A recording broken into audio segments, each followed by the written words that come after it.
The scariest stories in Alabama aren't even about hauntings. They're about history that's been buried so intricately that the truth seems like a legend. Some of us know about what happened at Black Wall Street in Tulsa, but how many of us know about what happened in Eufaula, Alabama in 1874? This story starts shortly after the 15th Amendment granted black men the ability to vote. In 1870, black people in Barber County had voting power, and they were able to vote in Elias Keels as city court judge. He was considered an ally and supported the aims of Reconstruction. That didn't sit right for non-black voters in the county. So in 1874, the tides turned. Employers in the area started openly firing black men, mainly in fear due to the amount of black men who would be voting for Keels again. So false rumors began around the riotous intentions behind black voters coming to the polls. This actually caused white residents to load up on arms that they intended to use on Election Day. Many of these people aligning with the White League, which was an openly supremacist group. Keels, in turn, began making promises that black voters would be protected at the polls. Some calls were made, but the federal government and the Attorney General of Alabama refused to support black voters, leaving them largely unprotected. Hundreds and hundreds of black men came to vote. Numerous were arrested immediately on the spot for fraud accusations. Others were even intimidated to vote against their civil rights. And during that commotion, that same group of white leaguers took up their arms and went to the upstairs of buildings surrounding the square. They let off over 400 rounds indiscriminately into the crowd of black voters. The black voters were mostly defenseless, except for the ones that brought sticks to protect themselves. 80 or more of them were injured and dozens passed away.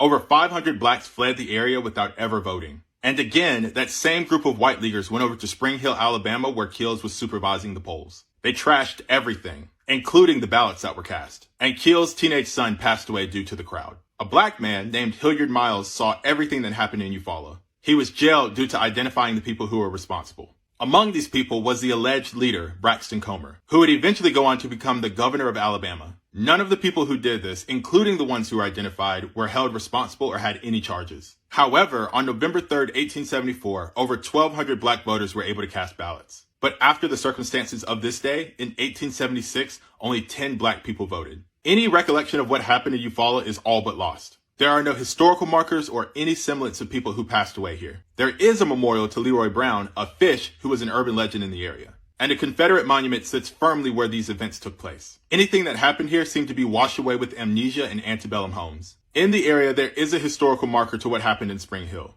but it is a loose recollection and nothing more. I will always say this, I'm way more scared of what the living will do as opposed to what an apparition can. The most haunting thing in the state of Alabama isn't actually a ghost story. It's about what people have done to others because of their race and color. This event may not be in our history books, but it is our history. And it's on us to know it, to learn from it, and be better in spite of it.